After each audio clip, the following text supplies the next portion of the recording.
नहीं, क्या शेखों को बिल्कुल बेवकूफ़ समझ रखा है क्या? अगर वो लोग अपने काम में बिजी रहते हैं और सोशल मीडिया पर एक्टिव नहीं रहते हैं ज़्यादा, तो तुमने क्या उनको उल्लू समझ रखा है? वो कहावत सुनी है ना कि जिस प्लेट में खाओ उसी में थूको। तो ये भक्त जो हैं सऊदी अरब और जो मुस्लिम कंट्री हैं वहां पर रह रहे हैं, लाखों रुपए कमा रहे हैं, उनका खा रहे हैं, उनका पी रहे हैं और उन्हीं की प्लेट में थूक रहे हैं। तुम अगर काबिल हो तो उनके गुलाम ही। पैसे दे रहे हैं वो तुम्हें लाखों लाखों रुपए, तो कोई ऐसे थोड़ी ना दे रहे हैं। वो तुम्हें अपना नौकर बना के रखा हुआ है, तलबे चाट रहे हो उनके। ऊपर से वहां पर उल्टी सीधी बातें कर रहे हो, उल्टे सीधे ट्वीट कर रहे हो, इस्लाम को बदनाम कर रहे हो, इस्लाम के खिलाफ वहां पर रहकर ट्वीट कर रहे हो।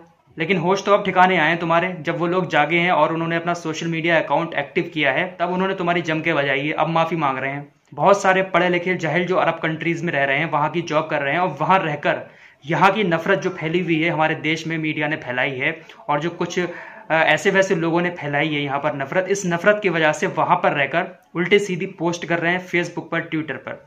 लेकिन अब वहां के जो सऊदी के रहने वाले हैं और वो जिन कंपनीज में काम कर रहे हैं सऊदी वालों की, उन लोगों ने इनकी अच्छी तरीके से बजाई है। वहां के लोगों ने इन लोगों की पोस्ट देखी और इनकी ऐसी तैसी कर डाली है। अब लोग हाथ जोड़ते फिर रहे हैं, माफिया मांग रहे हैं। जब उन लोगों ने एक्शन लिया, इनकी बजाई जम के, तो ये हाथ जोड़ते अब फिर रहे हैं कि भाई हमें नौकरी पे रख लो, और भाई भाई पे आ गए हैं वो लोग। अब वो मुसलमान को अपना भाई अपनी बहन बताने लगे हैं।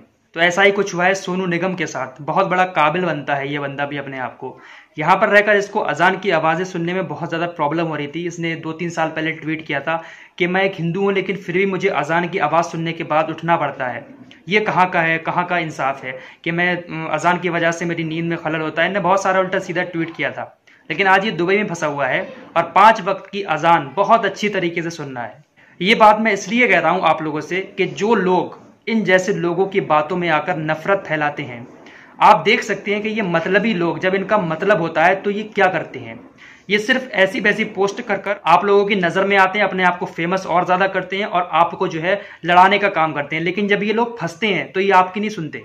अब दुबई में बैठकर 5 वक्त की अजान सुनना है सोनू निगम। अब इसकी नींद में तकलीफ नहीं हो रही है, वहां तो चारों तरफ अजानों की आवाजें घूमती हैं। लेकिन जब इसके ऊपर भी डंडा हुआ, इसके ऊपर भी एक्शन लिया गया दुबई में रहकर, तो इसने भी अपना ट्विटर अकाउंट डिलीट कर दिया। इतने ज्यादा ट्वीट किए गए वहां पर जो शेख हैं, वहां पर रॉयल फैमिली है उनके द्वारा, तो इसने भी जो है अपना ट्विटर अकाउंट डिलीट कर दिया। इसके बाद एक रिपोर्ट ये आई कि इसने अब एक खबर के मुताबिक ये पोस्ट किया है कि मुझे जो है अजानें अच्छी लगती हैं, अजानों की आवाज़ें अच्छी लगती हैं। तो जब इसके डंडा पड़ा तो ये अपने औकात पे आ गया और इसने कहा कि भाई मुझे अजानों की आवाज़ें अच्छी लगने लगी। तो मेरा बस इतना ही मकसद है कि अगर आप लोग उल्टी सीधी बातें करेंगे तो शायद हमारा देश का इंसान, जो लाखों लोग, 80-90 लाख लोग जो सऊदी अरब कंट्रीज़ में हैं, जिसमें हिंदू तकरीबन 80 लाख हैं, तो वो लोग वहाँ पर अपनी रोजी रोटी कमा रहे हैं, जो सही लोग हैं। तो आप जैसे कुछ लोगों की वजह से उन लोगों की रोजी रोटी भी खत्म हो जाएगी। अगर वो लोग इस तरीके का एक्शन ले लें कि वहाँ से सारे लोगों को निकाल दें, तो कितने लोगों की रोजी रोटी वहाँ से बंद होगी? कभी सोचा है आप लोगों ने? तो आप बड़े लोगों, फेमस लोगों, आप लोगों को तो ऐसी बातें नहीं करनी चाहिए। आपको तो ऐसी बातें करनी चाहिए जिससे भाईचारा बढ़े, एक दूसरे के आपस में मोहब्बत पैदा हो। तो मेरा बस यही कहना है कि देख लो मेरे हिंदू भाइयों, ये बड़े लोग जो होते हैं ये सिर्फ लड़वाने का और नफरत फैलाने का काम करते हैं। आप लोग इनकी बातों में आकर अपना आपसी भाईचारा खराब मत करो।